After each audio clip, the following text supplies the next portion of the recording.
Hamdan wa syukranillah, asyhadu an la ilaha illallah wa asyhadu anna Muhammadan abduhu wa rasuluh alladzi la nabiyya ba'da amma ba'du.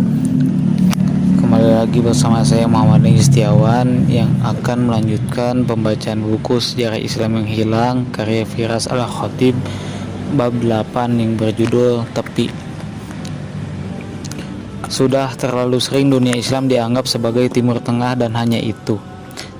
Tentu saja Islam bermula di Jazirah Arab dan menjadi kerajaan terbesar di wilayah itu dari Sungai Nil hingga Oxus, tetapi jangan mengidentifikasikan hanya pada wilayah ini. Beberapa kisah paling berharga pun terabaikan. Di tempat-tempat terjauh yang terjangkau Islamlah, seperti di Sub-Sahara Afrika, Tiongkok, dan Asia Tenggara, hubungan antar Islam di dunia dapat terlihat kompleksitasnya. Selanjutnya, Afrika Barat. Saat masuk ke Afrika Utara beberapa dekade setelah wafatnya Nabi, umumnya Islam dianut di daerah pantai. Persis seperti Romawi dan Bizantium sebelumnya, umat muslim memilih berdiam di kota-kota sepanjang garis pantai Mediterania karena alasan praktis, termasuk berkaitan dengan kapal-kapal Mediterania dan fakta bahwa pedalaman Gurun Sahara menghalangi berkembangnya peradaban mapan yang besar.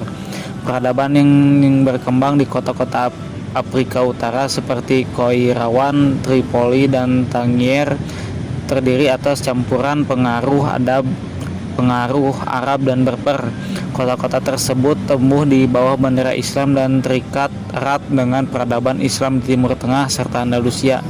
Dari pusat perkotaan di sepanjang pantai Mediterania, perlahan Islam mulai menyebar ke selatan melintasi Gurun Sahara.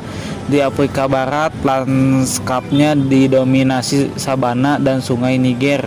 Masyarakat mapan sulit bertahan di padang rumput yang menyebar ke Gurun Sahara di utara sungai, seperti halnya di Rimba Raya ke arah selatan. Akibatnya, sebagian besar kerajaan Afrika sebelum dan sesudah kedatangan Islam cenderung berkumpul di dekat sungai Niger, terutama delta pedalaman yang menyediakan tanah pertanian subur. Sekelompok muslim Berber Tuareg mendominasi rute perdagangan dari kota-kota Afrika Utara, menyeberangi Gurun Kosong dan masuk ke sabana Afrika Barat. Kerajaan yang berkembang di daerah ini sangat bergantung pada perdagangan Trans-Sahara yang menyediakan pasar bagi barang-barang mereka, terutama emas dan garam. Perdagangan yang sama bukan hanya mengalirkan kekayaan ke Afrika Barat, melainkan juga membawa Islam.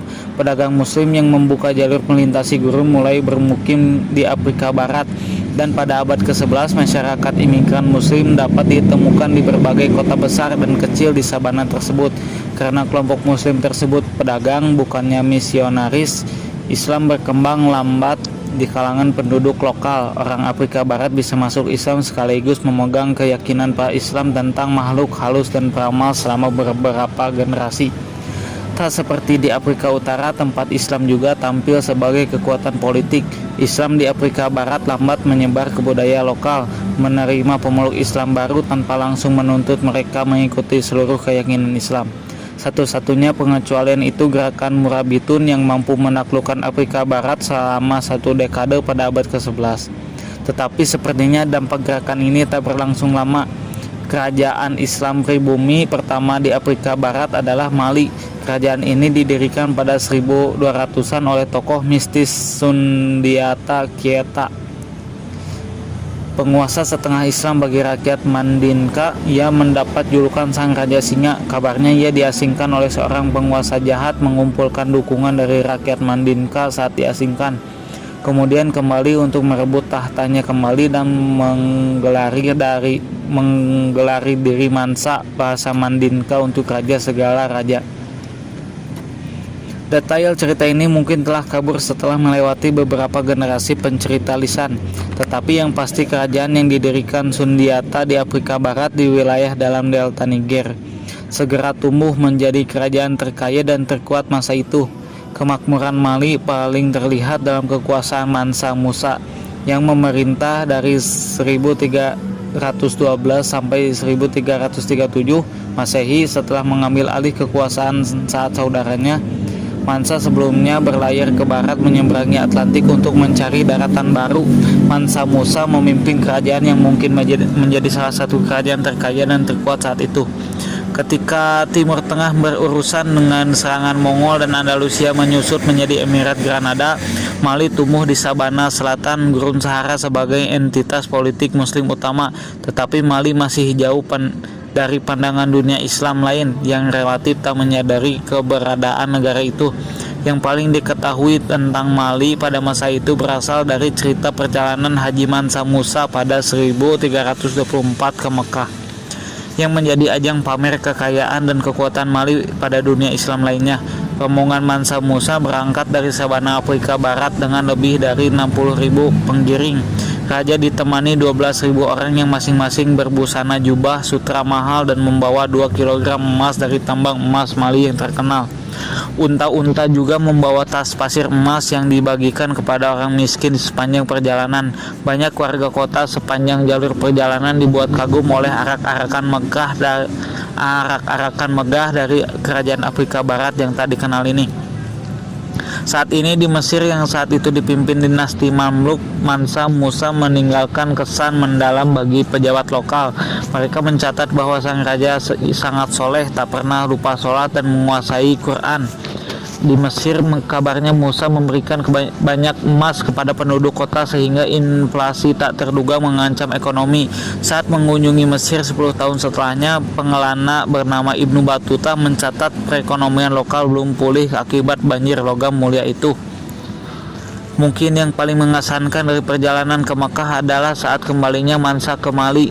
Karena Mali masih di tengah proses panjang islamisasi dan keyakinan penduduk pribumi masih tercampur dengan ortodoksi Islam, Musa menganggap perlunya pengetahuan agama yang lebih baik. Menggunakan kekayaan sebagai alat memajukan Mali, ia membayar sejumlah ulama, guru dan seniman untuk menemaninya ke Mali ke Afrika Barat. Orang Arab, Persia, dan Andalusia datang ke Mali bersama Mansa Musa pada 1320-an untuk membentuk masyarakat Afrika dengan pengaruh nyata dari dunia Islam lain. Selain itu, gelombang besar cendekiawan membantu melejitkan Mali ke garda terdepan ilmu pengetahuan. Setengah abad setelah malapetaka Mongol menghancurkan rumah hikmah Baghdad, pusat keilmuan baru bangkit di Sabana Afrika Barat. Awal 1400-an, seorang ulama fikih dari Hijaz, Abdurrahman At-Tamimi melakukan perjalanan ke Timbuktu. Di sana ia mendapati tingkat keilmuan yang begitu tinggi sehingga harus pergi ke Fez terlebih dahulu untuk mengambil kuliah prasyarat agar dapat belajar dari ulama Mali. Pusat keilmuan Mali adalah Timbuktu, sekitar 20 km di utara sungai Niger. Timbuktu terletak di perbatasan Gurun Sahara dan menjadi tempat pemberhentian utama di sepanjang jalur perdagangan Trans-Sahara. Kota ini berada di bawah kekuasaan Mali selama pemerintahan Mansa Musa dan langsung merasakan manfaat dari kedatangan para ulama. Perpustakaan, masjid, dan universitas bermunculan di Timbuktu sehingga memberikan karakter Islam yang berbeda. Salah seorang yang dibawa ke Mali, arsitek Andalusia bernama Abu Ishaq, ditugaskan oleh raja untuk membangun istana, masjid, dan sekolah di seluruh Timbuktu untuk menyaingi pusat dunia Islam lain yang lebih tua. Musa juga mengirim ulama dari Mali ke utara, pusat pendidikan yang lebih mapan di Maroko, untuk belajar konsep lanjut dalam Islam. Setelah selesai belajar, para ulama itu diminta kembali pulang dan melayani masyarakat Mali di Timbuktu.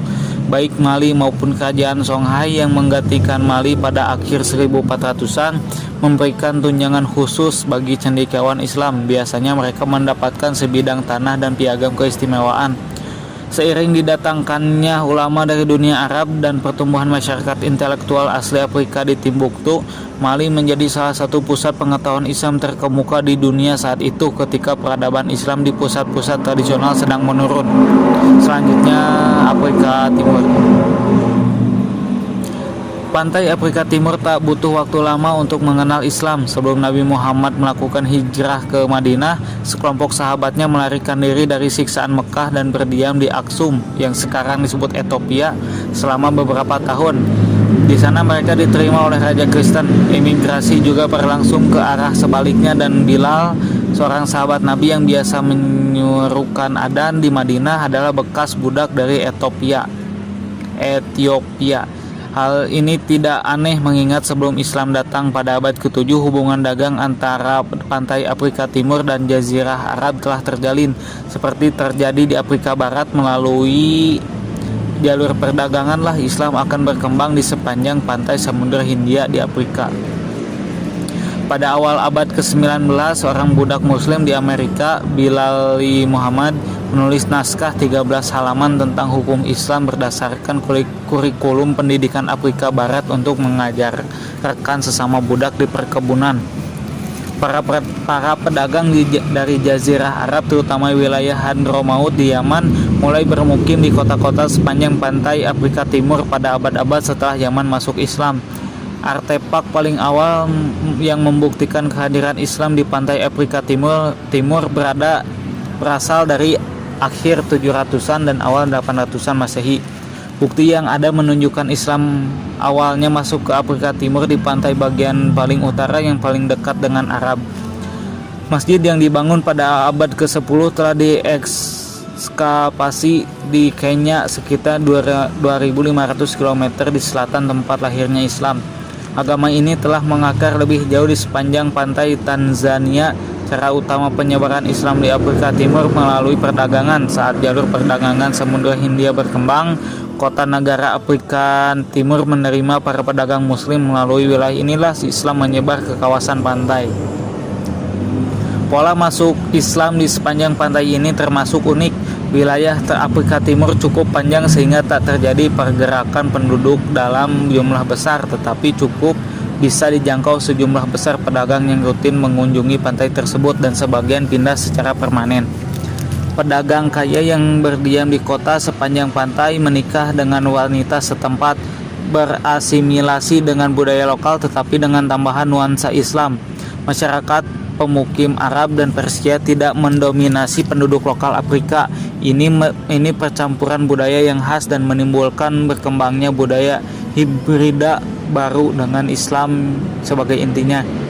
Swahili, bahasa asli Bantu di Afrika Timur, menjadi bahasa pengantar di wilayah pantai saat pedagang bepergian dari kota ke kota. Mengikat wilayah ini secara budaya dan linguistik. Dengan kedatangan pedagang Arab, Swahili meminjam banyak kata dari bahasa Arab, tetapi Swahili tetap menjadi bahasa asli Afrika. Dengan cara yang sama, orang-orang Afrika di kota pelabuhan mengadopsi berbagai aspek budaya Persia dan Arab. Seperti yang terlihat di belahan dunia lain yang mengadopsi Islam, kedatangan agama baru ini tidak menghilangkan budaya dan tradisi sebelumnya. Saat penduduk lokal memeluk Islam, negara perdagangan umat muslim berkembang di sepanjang pantai Swahili. Informasi paling dapat dipercaya datang dari Ibnu Battuta yang juga mengunjungi Afrika Barat pada abad ke-14. Menurut dia, kota negara di sepanjang pantai tidak hanya menjadi pusat perdagangan, tetapi juga pusat keagamaan. Ibnu Battuta menyatakan Sultan Mogadishu, sekarang Somalia, bergantung kepada penasehat keagamaan dalam masalah sehari-hari di kerajaannya. Di Kilwa dan Mombasa, ia mencatat tentang semangat keagamaan penduduknya dan masjid besar yang terpelihara di kota tersebut. Secara khusus, ia memuji Sultan Kilwa yang memberikan perlakuan khusus kepada ulama dan keturunan Nabi, serta secara teratur memberi makan orang miskin. Selain kisah-kisah tentang karakter Islam di pantai Afrika Timur, penting diketahui asimilasi Islam dalam kehidupan orang Swahili. Islam tidak dipandang sebagai agama luar yang dipaksakan kepada orang Afrika oleh imigran Arab dan Persia. Islam dianggap sebagai agama pribumi Afrika. Kisah tentang Bilal, sahabat Nabi, dan kehadiran pengungsi Islam di Abyssinia itu penting bagi penduduk lokal karena membangkitkan rasa identitas yang sepenuhnya Islam sekaligus Afrika. Adanya pengaruh budaya luar terutama dari Arab Selatan, Persia, dan Hindia yang dibawa oleh para pedagang dari daerah tersebut, tetapi mirip dengan bagian lain di dunia Islam. Budaya yang dikembangkan berdasarkan karakter wilayah tersebut sebelum Islam dimodifikasi agar sesuai dengan hukum Islam, tetapi tak kehilangan pengaruh dari beragam masyarakat, dan semuanya diikat dalam satu keyakinan yang sama. Selanjutnya, budaya Afrika dan Amerika. Islamisasi Afrika akhirnya membawa penyebaran Islam menyeberangi Samudra Atlantik di Amerika Utara dan Selatan. Begitu kolonisasi Eropa ke dunia baru dimulai dengan pelayaran Columbus menyeberangi Atlantik pada 1492. Berkembanglah kebutuhan mendesak akan tenaga kerja untuk membangun koloni Eropa di Amerika. Rencana awal dengan memperbudak penduduk asli Amerika ternyata gagal. Jumlah penduduk asli berkurang akibat penyakit yang dibawa orang Eropa. Hampir jutaan orang meninggal pada awal dekade 1500-an. Koloni Eropa mencari solusi yang lebih baik dengan menjelajah ke sub-Sahara Afrika. Kemudian penduduk kulit hitam dijadikan budak. Pedagang budak Eropa tiba di pantai-pantai sepanjang Afrika Barat untuk membeli ratusan budak. Mereka bekerja sama dengan raja Afrika lokal yang menangkap tawanan perang Afrika, lalu menjualnya kepada orang Eropa dengan bayaran senjata untuk menangkap lebih banyak lagi budak. Lingkaran setan ini menimbulkan kerusakan politik total di wilayah itu. Jumlah penduduk di wilayah luas Afrika Barat dan Tengah pun berkurang.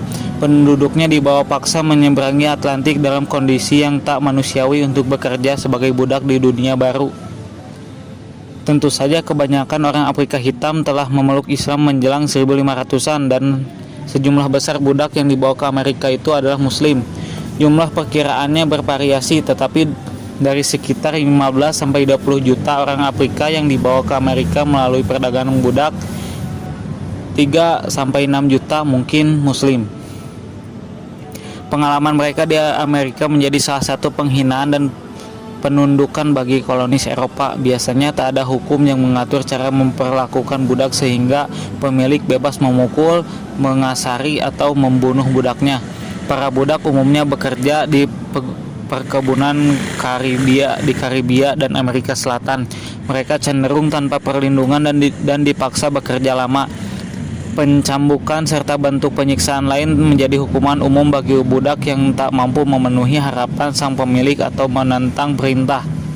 Yang lebih mempermalukan, para budak biasanya hanya diberi satu setel kain kasar, baju compang-camping, atau bahkan dipaksa bekerja dengan telanjang.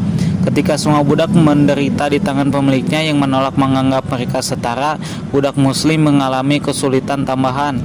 Berhenti bekerja untuk sholat 5 waktu hampir tak mungkin, dan berangkat haji ke Mekah jelas-jelas tak masuk akal. Selain itu, tempat mempelajari Islam sangatlah sedikit. Beberapa budak yang telah menghafal Al-Quran sebelum ditangkap mampu memperbaiki hafalan dan mengajarkan sebagian Quran kepada yang lain.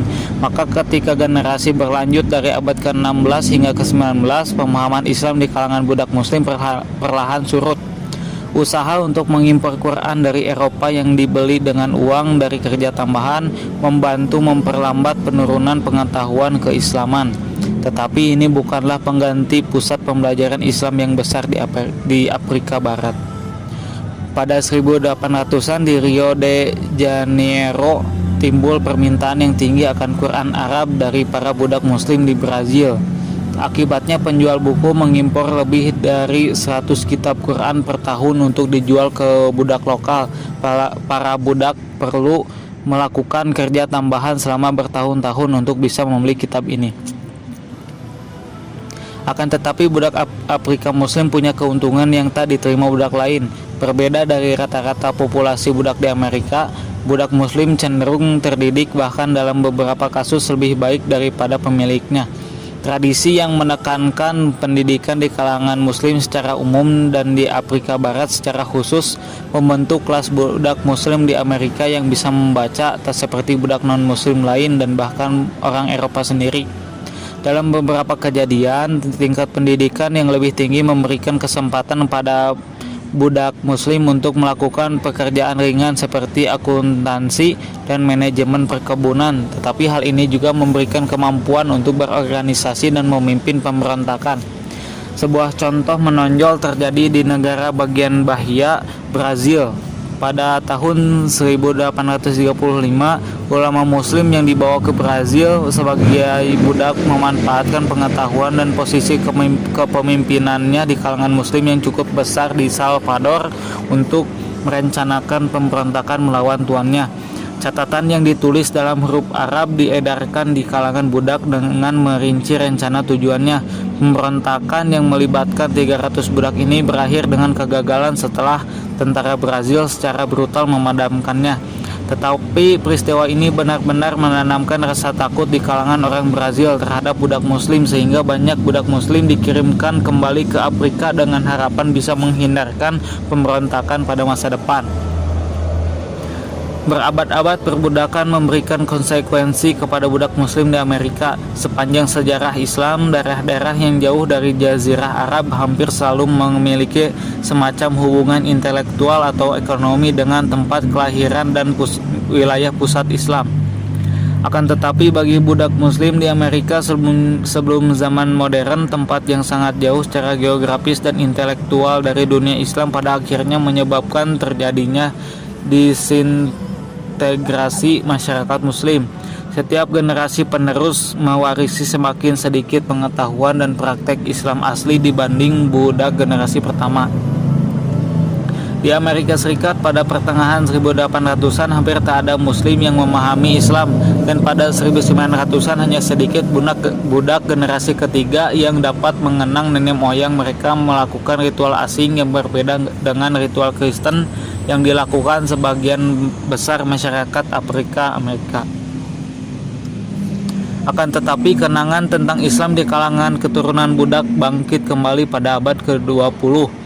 The Nation of Islam, kelompok agama sinkretis yang memadukan ritual dan keyakinan Kristen serta Islam, hadir sebagai organisasi religius rasial yang bertujuan memajukan masyarakat kulit hitam di Amerika.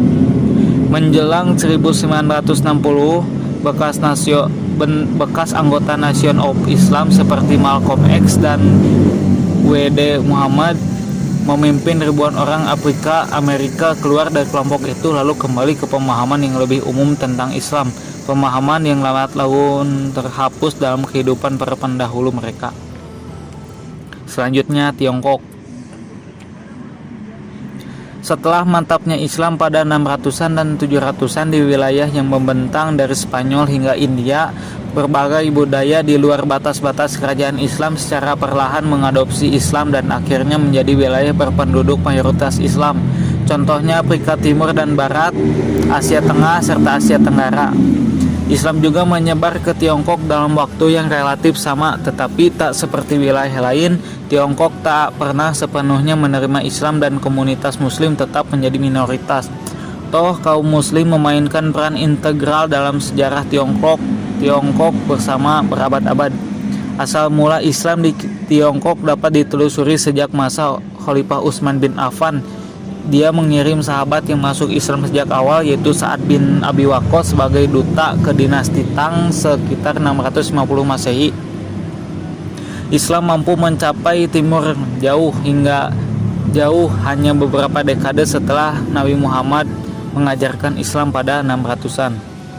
Akan tetapi baru pada 700-an kehadiran permanen Islam dirasakan di Tiongkok. Pada 750-an tentara Islam diundang oleh pemerintahan Tang untuk mengabdi di kemiliteran negara tirai bambu.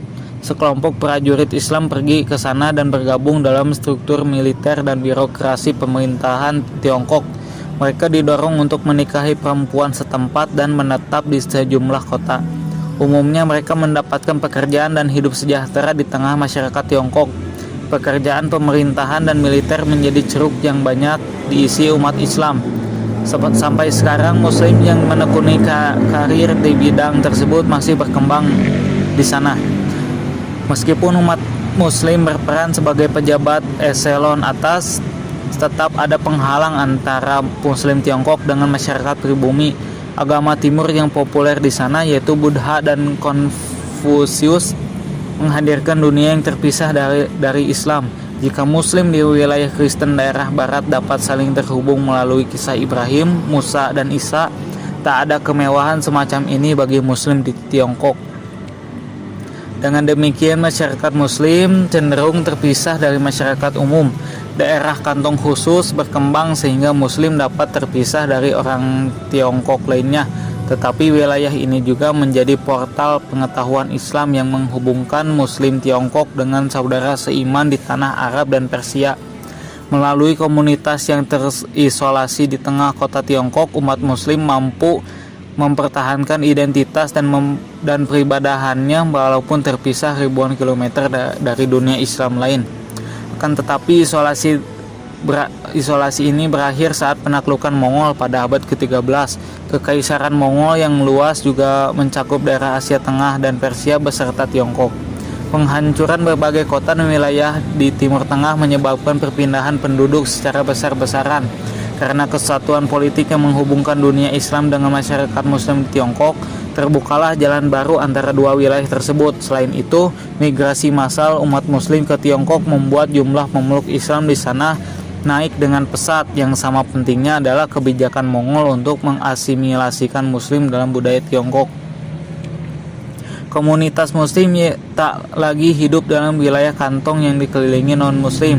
Mereka malah didorong untuk mengambil peran publik lebih banyak dan secara khusus sangat berguna sebagai administrator dalam kekaisaran Mongol yang mencakup daerah Islam dari timur ke barat.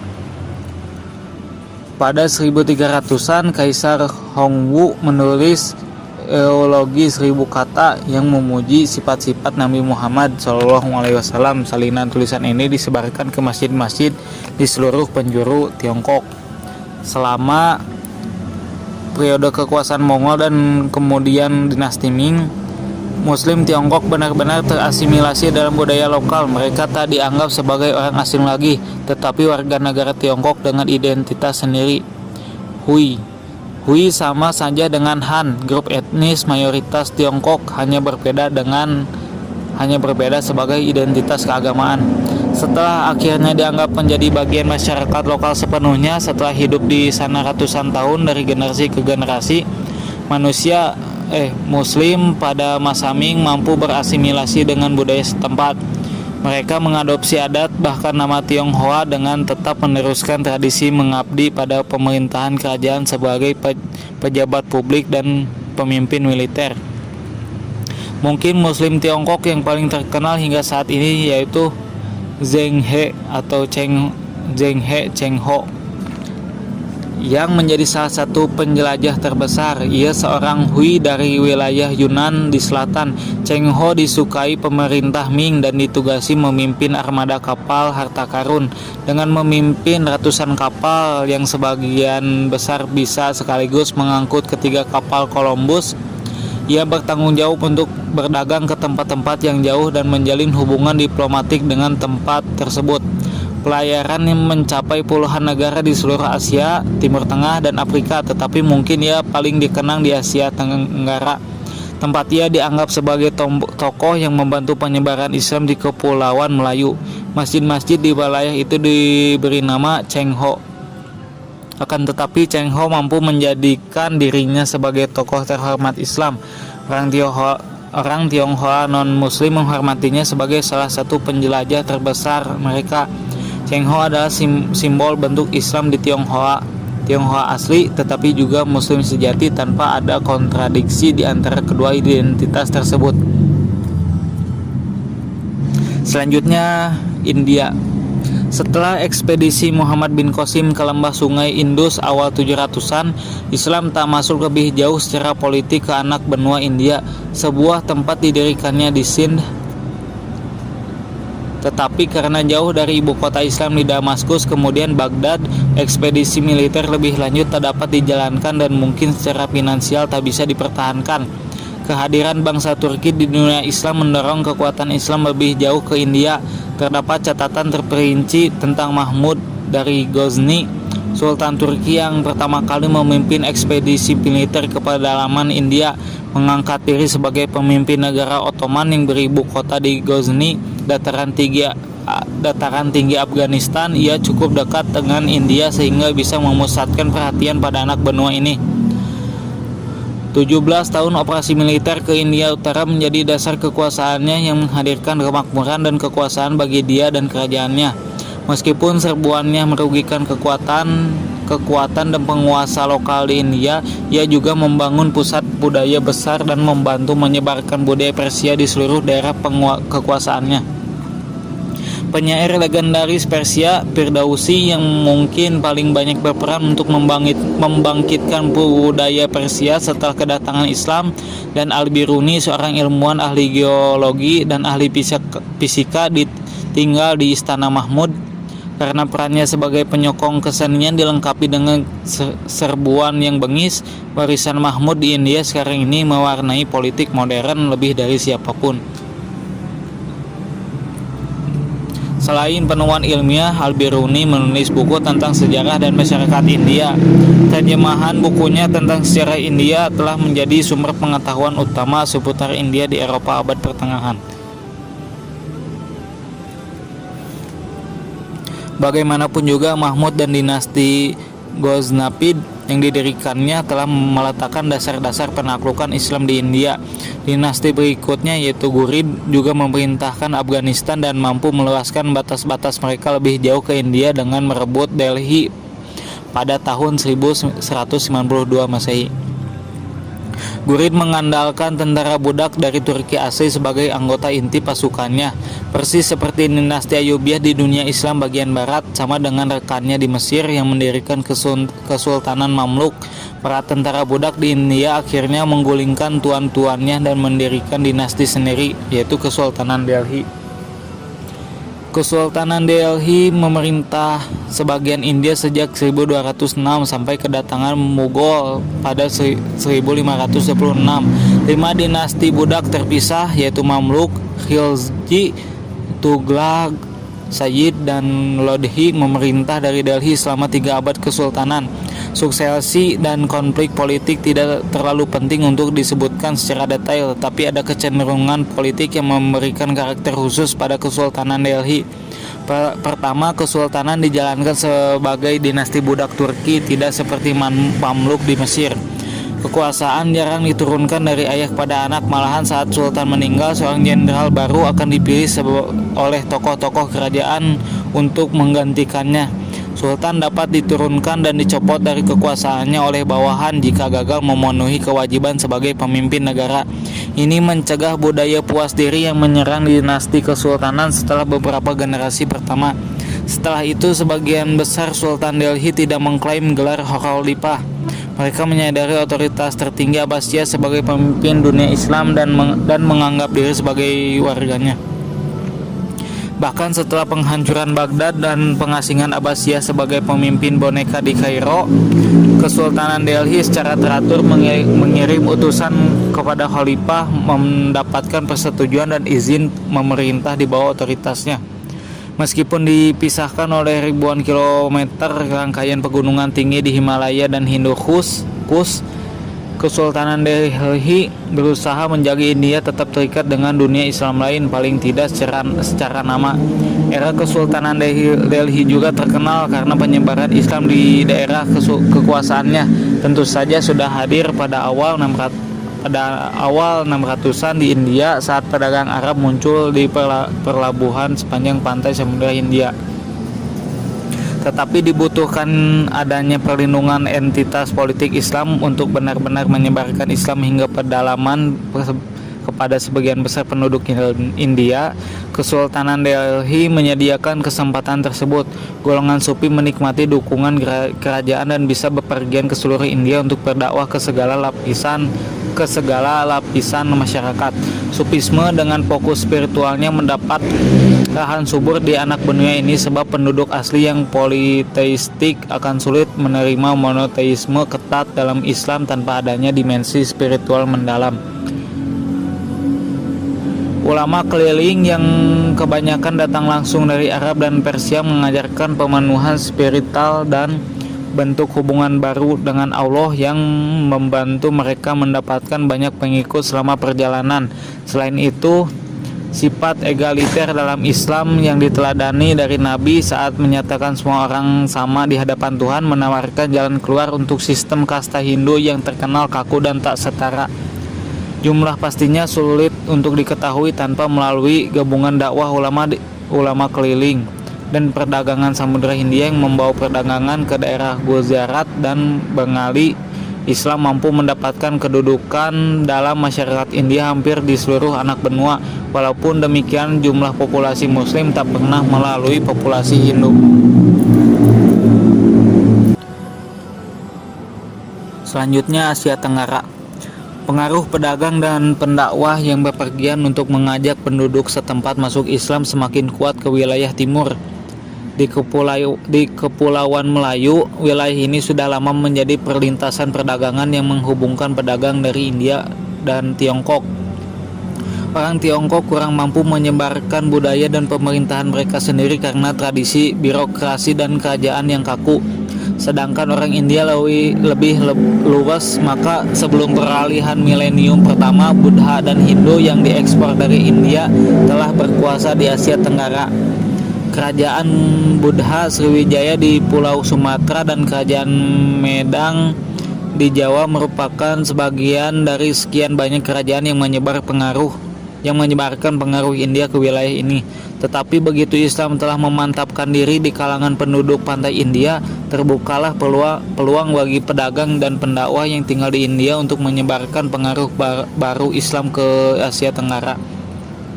Sekali lagi, perdagangan memainkan peran utama dalam penyebaran Islam di daratan yang jauh dari gurun Arab, tempat lahirnya Islam. Raja-raja lokal tertarik untuk masuk Islam karena peluang ekonomi yang dihadirkan.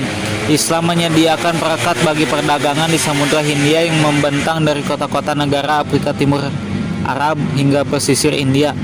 Kesamaan agama dengan bahasa Arab sebagai pengantar niscaya membantu perdagangan antar wilayah yang tak memiliki banyak kesamaan.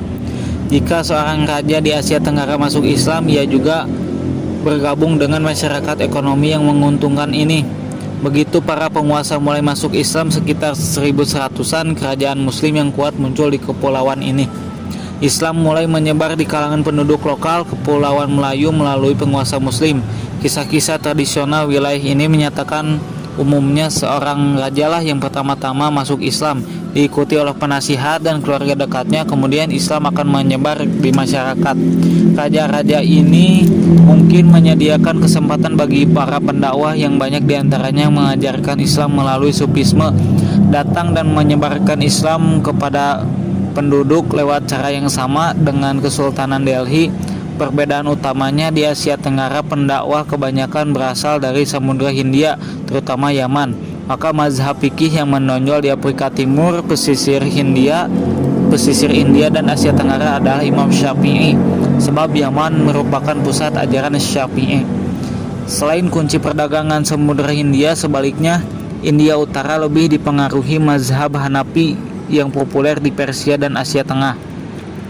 Kerajaan-kerajaan Islam yang berdiri selama dan sesudah Islamisasi Asia Tenggara terkait dengan dunia Islam lain melalui jaringan perdagangan Samudra Hindia.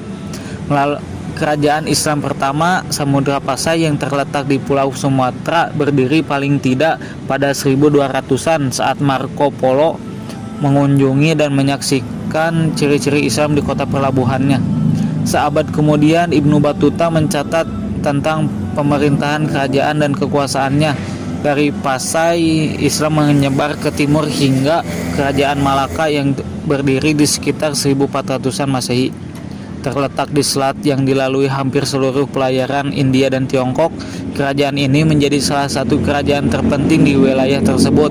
Ditopang kemakmuran perdagangan yang sangat besar dari kapal-kapal yang melintasi perairannya, Malaka berpengaruh besar terhadap wilayah sekitarnya.